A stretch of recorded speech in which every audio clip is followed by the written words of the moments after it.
Gak expert. Ini harusnya gitu ya.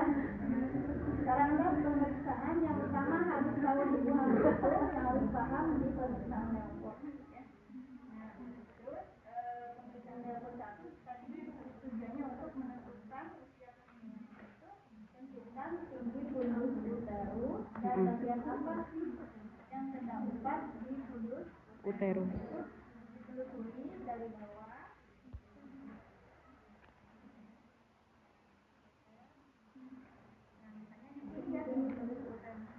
Dipegang di sini apa sih yang terdapat di bagian keris itu? Kalau misalnya keras dan bulat itu adalah kepala. Kalau misalnya pendek itu adalah bokong. Kalau seperti papan keras panjang itu adalah Punggung.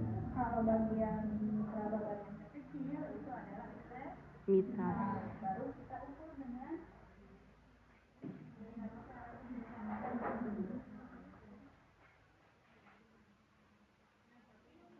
dari yang ini dulu di atas. Berarti dari sisis ke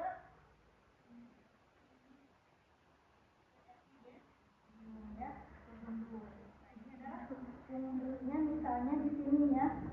Tadi tinggi fundusnya di sini, baru kita balik berapa sentimeter? Misalnya 32 sentimeter ya.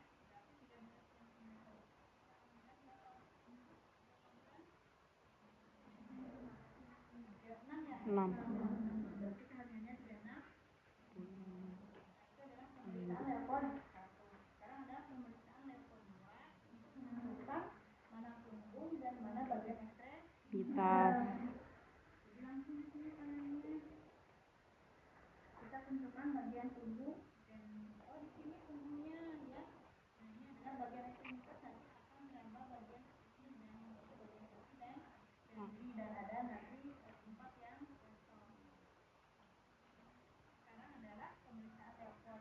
Dia tentukan apakah bagian itu sudah masuk ke PAP atau belum. Kita tekan bagian punggungnya, diraba juga bagian presentasinya, apakah kepala, bokong misalnya atau ekstremitas atau punggungnya ditentukan dulu. Setelah itu baru digoyangkan.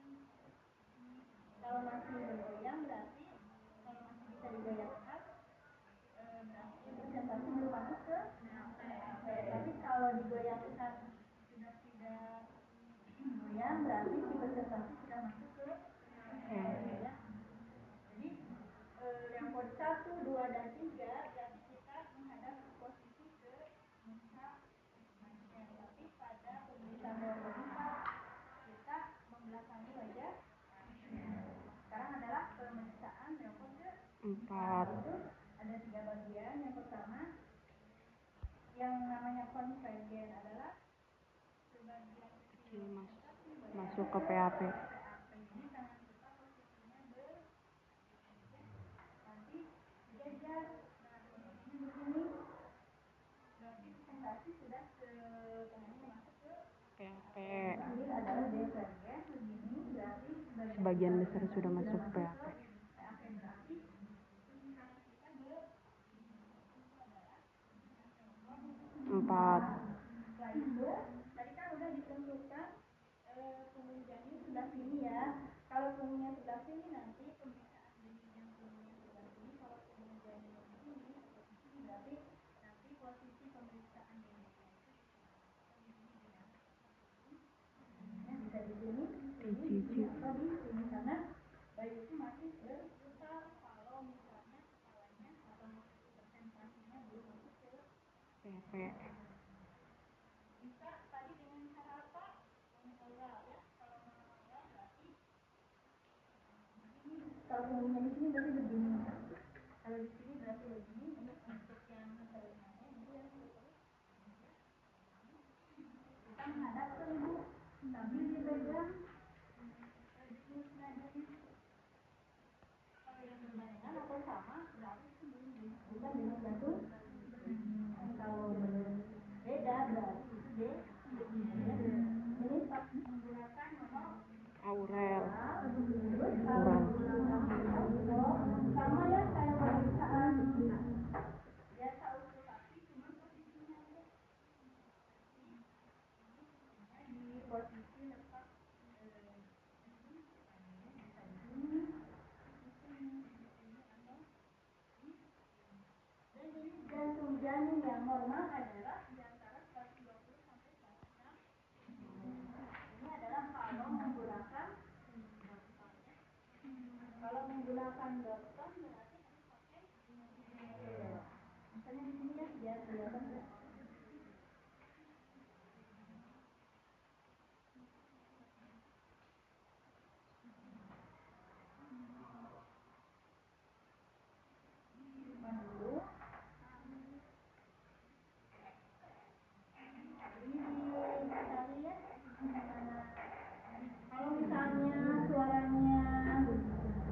udah jangan salah ya.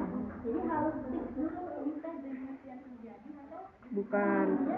Kalau udah denyut jantung janin tetapkan di sini, hitung dalam 1 menit ada berapa denyut-denyutnya ya. Kalau misalnya di bawah 120 atau di atas 120 berarti itu adalah janinnya selanjutnya nanti yang namanya gawat janin itu adalah janinnya ya. Biasanya gawat janin ini terjadi pada ibu-ibu yang mengalami PD ataupun eklamasi ya. Jadi janinnya akan gawat.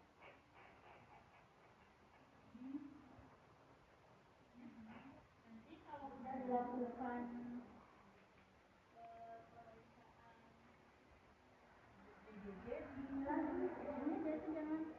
langsung biarin aja dilap lagi ya, nanti supaya ibunya nyamannya jangan kita dipisahkan juga nyaman.